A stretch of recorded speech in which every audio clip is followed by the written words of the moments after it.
tayo mag-secret file, ay ilike mo muna ang video na to at mag-subscribe na sa aming YouTube channel. Don't forget to click the notification bell para hindi ka nahuhuli sa latest episode ng DJ Rocky's Secret Files.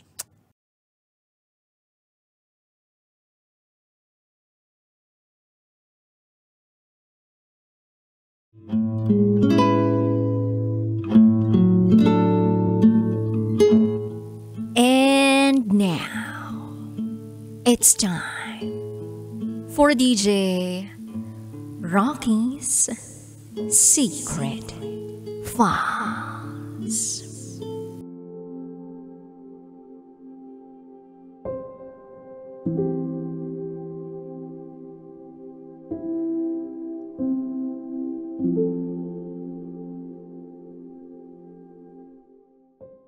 Ayokong mawala siya. Kaya pinili ko na lang na maging magkaibigan lang kami.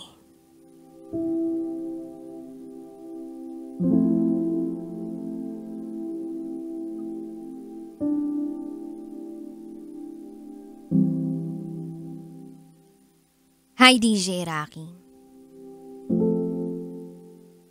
Gusto ko lang magbahagi ng aking kwento.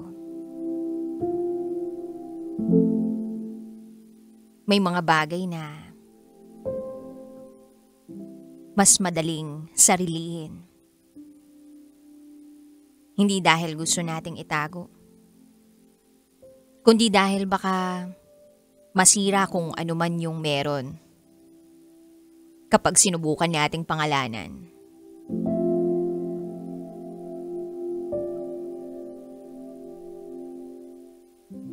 Itago mo ko sa pangalang Jason. At ito, ang aking secret file. Isa akong bisexual. Malambot kumilos, pero lalaki pa rin kung malamit. Hindi pa ako nagkakajowa. At oo, virgin pa. Tahimik lang, hindi halata, pero ako yun. First year college kami ni David. Hindi niya tunay na pangalan. Pareho kaming bagong salta sa Manila. Magkaibang departamento. Pero iisang university.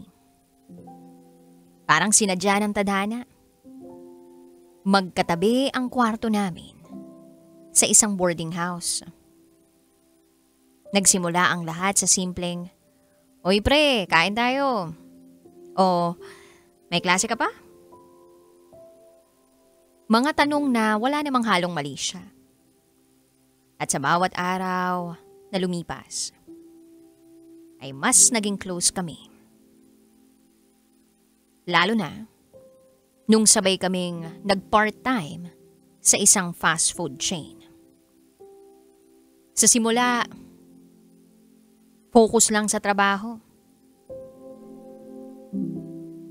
Pareho kaming walang alam sa pagluluto, sa pagpe-plate, sa pagkuha ng order. Pero sabay naming pinilit. At doon ko siya mas lubusang nakilala. Etong si David, mahilig siyang magreklamo kapag napapagod na siya. Mahilig siyang tumawa sa mga maliliit na bagay. Minsan nga kahit stress na kami, nagtatawanan pa rin kami. Lagi siyang may baong kwento. Tungkol sa pamilya, sa mga kaibigan. At syempre, madalas, tungkol sa girlfriend niya. Sa pagkakataong yun, wala naman akong nararamdamang kakaiba para sa kanya. Kaibigan ko lang siya. Kasama sa trabaho, kasama sa break time, kasangga sa init sa kusina. Pero nung naka-4 na buwan na, nag-resign ako. lumipat ako sa ibang kumpanya. Gusto ko ng bagong environment, mas flexible na schedule. Doon nagsimula yung hindi ko maipaliwanag na pangungulila. Yung parang bang may nawawala. Parang may kulang. Kahit hindi na kami magkasama sa trabaho, gabi-gabi pa rin kaming nagkikita. Minsan sa kwarto ko, minsan sa kanila. Hallway lang ang pagitan. Isang katok, magkasama na ulit kami. At doon na unti-unting nagbago ang tibok ng puso ko. Pero siya, hindi nagbago. Ganun pa rin. Kuwela, maalaga, madaldal. Ako lang yung unti-unting nag-iiba. Ako lang ang napapatahimik sa tuwing kinukuwento niya ang girlfriend niya. Ako lang ang natutunaw sa tuwing tumatawa siya habang tinatapik ang balikat ko. Hanggang isang gabi, may inuman kasama ang tropa. Ako medyo tipsy lang. Pero siya, wasak.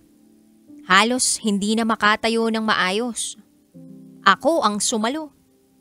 Ako ang nagbitbit pabalik sa kwarto nila. Pagkahiga niya sa kama, hinila niya ako. "Dito ka lang," sabi niya. "Huwag kang umalis." Hindi ako agad nakagalaw, DJ Rocky. Pero ramdam ko ang bigat ng yakap ni David. Ramdam ko yung init ng katawan niyang nakasandal sa dibdib ko. Hanggang sa nagtagpo ang mga mata namin. Oo, nagkatitigan kami. At unti-unti niyang inilapit ang labi niya sa akin.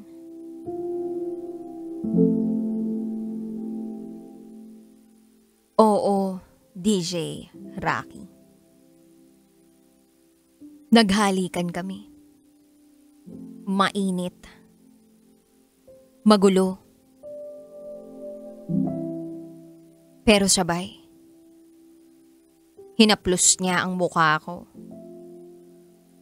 Parang gusto niyang tandaan kung sino ako kahit lasing siya.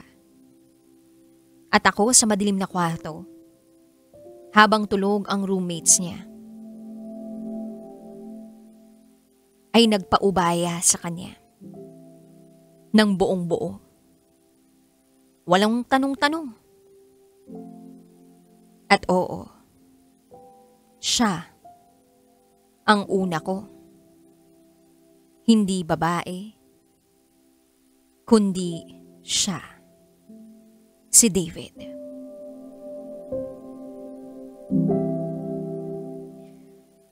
Pagkagising kinabukasan, parang walang nangyari. Ibinalik niya sa dating ayos ang lahat.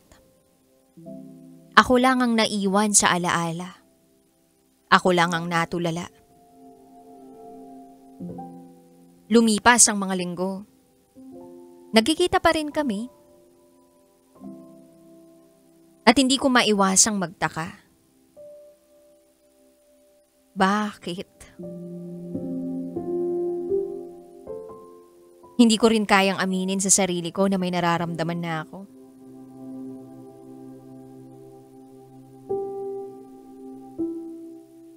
Hanggang isang gabi, dumating siya galing trabaho.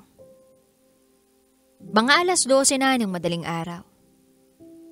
Tinukso ko pa siya.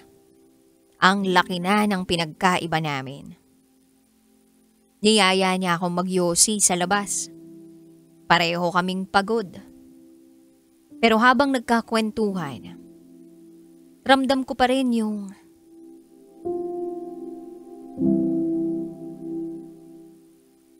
lapit namin.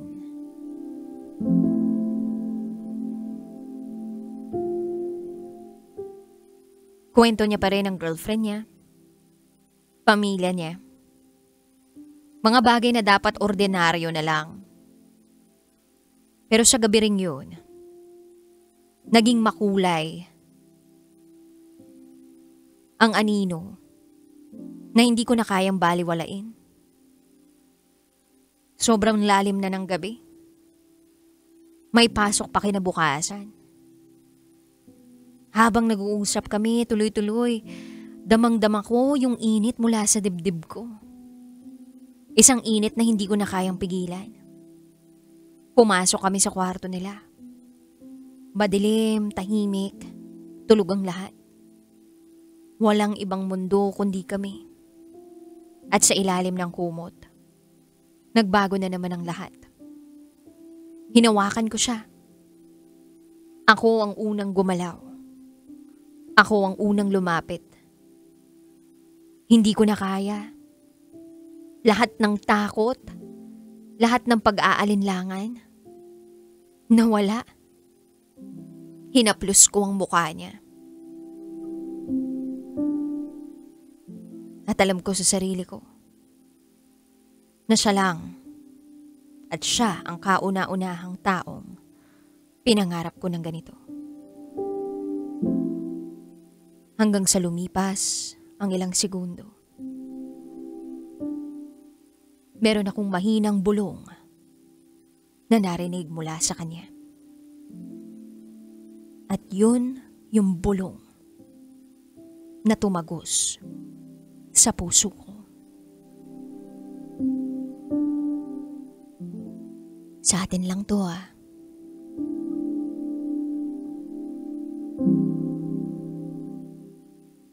Mga salitang tumagos sa puso ko. Sa mga sandaling yun kami lang. Pagkatapos nun, balik uli sa dati. Parang walang nangyari. Walang usapan, walang paliwanag, walang tanong. Ako lang ang punong-puno ng tanong sa sarili. David, ano ba to? Naalala mo pa ba yung mga gabing yun? Mahalaga rin ba yun sa'yo? Pero hindi ko masabi. Takot ako na sirain ang kung anong meron kami. Baka mawala siya, baka layuan niya ako. Kaya pinili kong manahimik. Pinili kong mahalin siya ng palihim. Pero mahirap. Sobrang hirap. Lalo na kapag nandyan siya, tumatawa, kumakain sa tabi ko. Tumatawag ng Jay, sabay ngiti.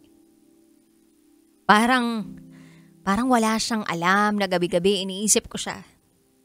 Na gabi-gabi bumabalik sa akin ang haplos niya. Ang tingin niya. Ang mahigpit niyang yakap. Wala ni isa sa mga kaibigan namin ang nakakaalam. Wala, kahit sino. Walang nakakakita, walang nakakarinig, walang nakakaramdam sa pagkakaalam ko.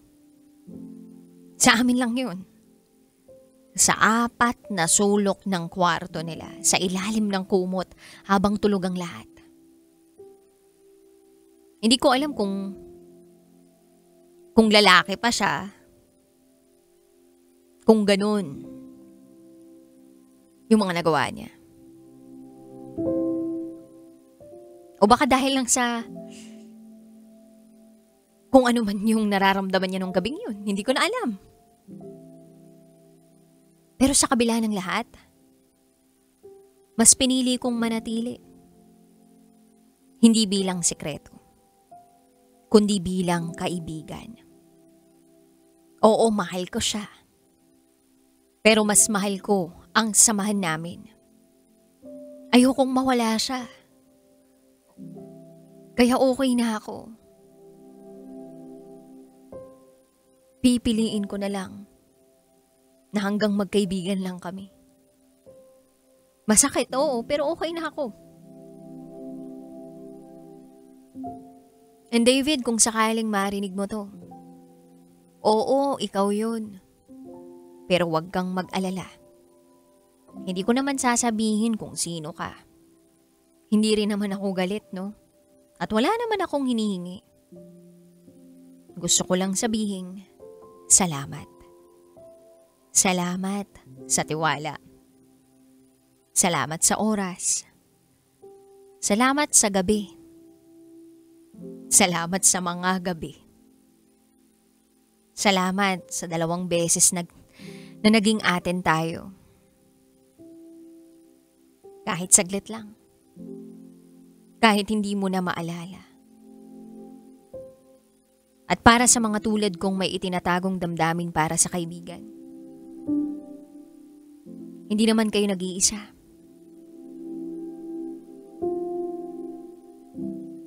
Hindi kayo mahina. Hindi kayo mali.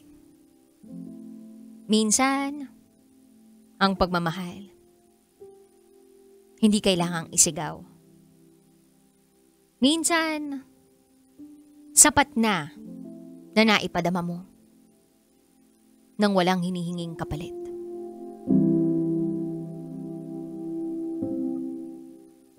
Hindi naman kasi lahat ng kwento kailangang malaman ng mundo, di ba? Minsan, sapat na ang kayong dalawa lang ang may alam. Muli, ako si Jason. At ito, ang aking secret file.